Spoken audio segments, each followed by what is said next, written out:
নমস্কার বন্ধুরা, পৌশালী রান্নাঘরে আরও একটা নতুন ভিডিওতে আপনাদের সবাইকে স্বাগত জানাই। আজকের রেসিপি টক ডাল।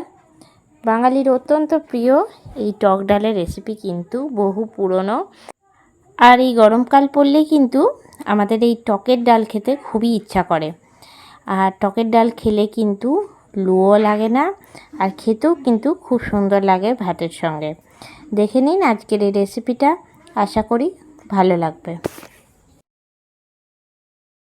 টকের ডাল করার জন্য আমি নিয়ে নিচ্ছি মুসুর ডাল। আমি এখানে 1 কাপের মতন মুসুরির ডাল নিলাম। মুসুরির ডাল দিয়ে কিন্তু টকের ডালটা খুব ভালো হয়। এবার আমি সিদ্ধ করতে দেবো। কড়াই বসিয়ে নিয়েছি জল, আর 2 থেকে 3 বার ধুয়ে নেওয়ার পরে দিয়ে দিলাম ডালটা কড়াইয়ের মধ্যে।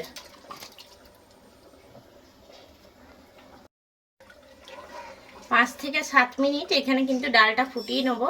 আর যে সাদা ফেনাটা উঠবে সেটা কিন্তু ডালের নোংরা, সেটা তুলে নেব। তো তার জন্য অপেক্ষা করছি। এখন কিন্তু 10 মিনিট পরে ডালটা ফুটে উঠেছে, আর হাতাই করে সাইডের এই সাদা ফেনাটা তুলে নেবো আস্তে করে। এটা কিন্তু ডালের যে নোংরাটা সেটা উপরে উঠে এসছে, আস্তে করে হাতাই করে নিয়ে নিচ্ছি। আবার ওই একইভাবে তুলে নেব।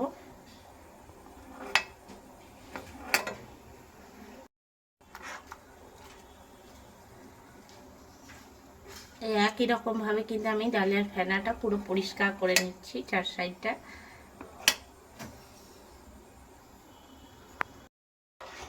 এখন কিন্তু ফেনাটা পুরো পরিষ্কার করে নিচ্ছি।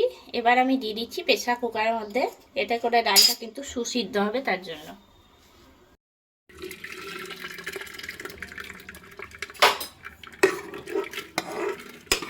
প্রেসার কুকারে আমি একটা সিটি দিয়ে নেব। তা আপনারা চাইলে কড়াইয়েও কিন্তু করে নিতে পারেন ডালটা সিদ্ধ। এখন প্রেসার কুকারে ডালটা সিদ্ধ করে নিয়েছি, আর বাটির মধ্যে ঢেলে নিলাম।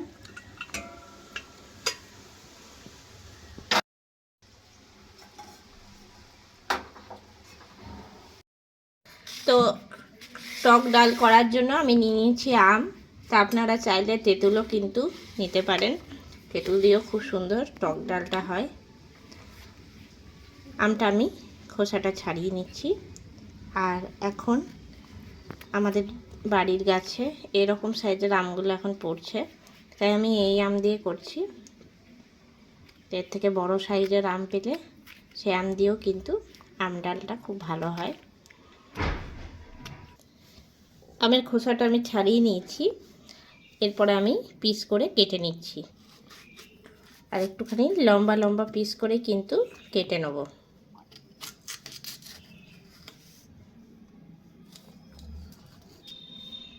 বীজটা বার করে নেব। আমি এরকম পাতলা পাতলা করে ফিরি করে নিচ্ছি, তাহলে আমটা কিন্তু তাড়াতাড়ি সিদ্ধও হয়ে যাবে।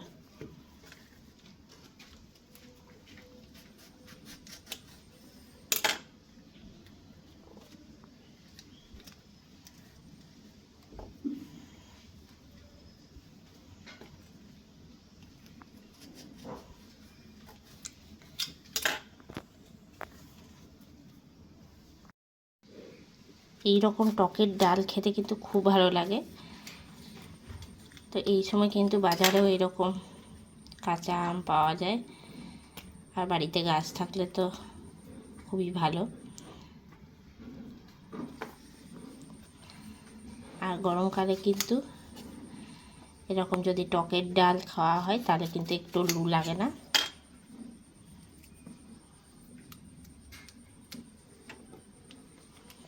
এরপরে আমগুলো আমি ভেজে নেব।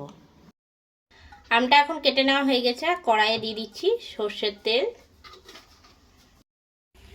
ফোড়নে দিয়ে দিচ্ছি সর্ষে হাফ চা চামচ, আর দিয়ে দিচ্ছি 2টো ফাটিয়ে নেওয়া শুকনো লঙ্কা। এবারে আমি দিয়ে দিচ্ছি কেটে রাখা আমটা।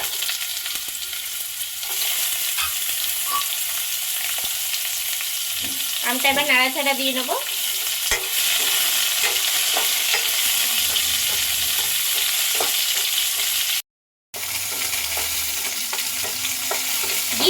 মধ্যে লবণ, আন্দাজ মতন আমি লবণটা দিলাম, কেননা ডালেও কিন্তু লবণ দেওয়া নেই। এবারে দিয়ে দেবো হলুদের গুঁড়ো,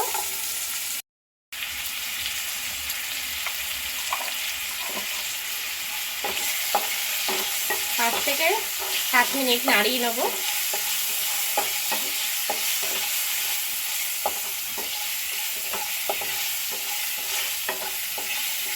এবার আমি এর মধ্যে দিয়ে দিচ্ছি ডালটা, আগে থেকে সিদ্ধ করে রাখা মুসুরির ডালটা দিয়ে দিলাম।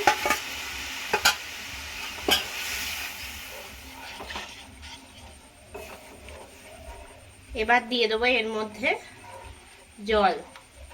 আমি এখানে গরম জল ব্যবহার করলাম, ডালে সবসময় গরম জল দিতে হয়। আর টকের ডালটা একটুখানি আমি পাতলা করলাম, আপনারা আপনাদের পছন্দ মতনই করবেন, ঘন বা পাতলা যে কোনো কিছুই রাখতে পারেন। আর একটু আমি জল দিয়ে নিচ্ছি।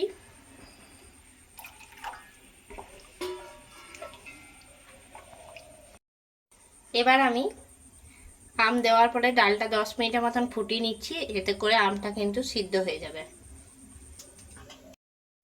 দিয়ে দিচ্ছি ঢাকা, কিছুক্ষণ পরে ফিরে আসছি।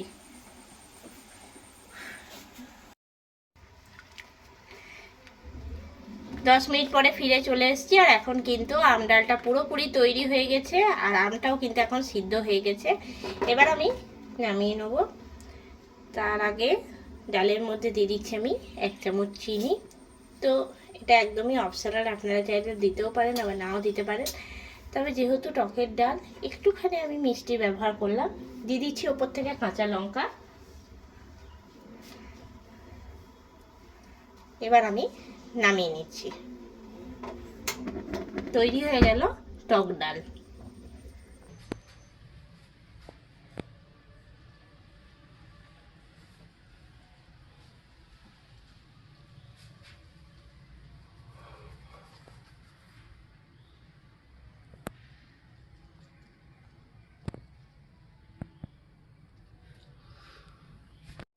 তৈরি হয়ে গেল আমার আজকের রেসিপি টক ডাল। কেমন লাগলো আজকের এই রেসিপিটা অবশ্যই আমাকে কমেন্ট করে জানাবেন। আজকের এই রেসিপিটা ভালো লেগে থাকলে অবশ্যই লাইক করবেন, শেয়ার করবেন। এই চ্যানেলে নতুন বন্ধু হয়ে থাকলে চ্যানেলটা সাবস্ক্রাইব করে দেবেন। আরও নতুন কোনো রেসিপি নিয়ে হাজির হব, সঙ্গে থাকুন আর দেখতে থাকুন। সবাই ভালো থাকবেন, সুস্থ থাকবেন। ধন্যবাদ।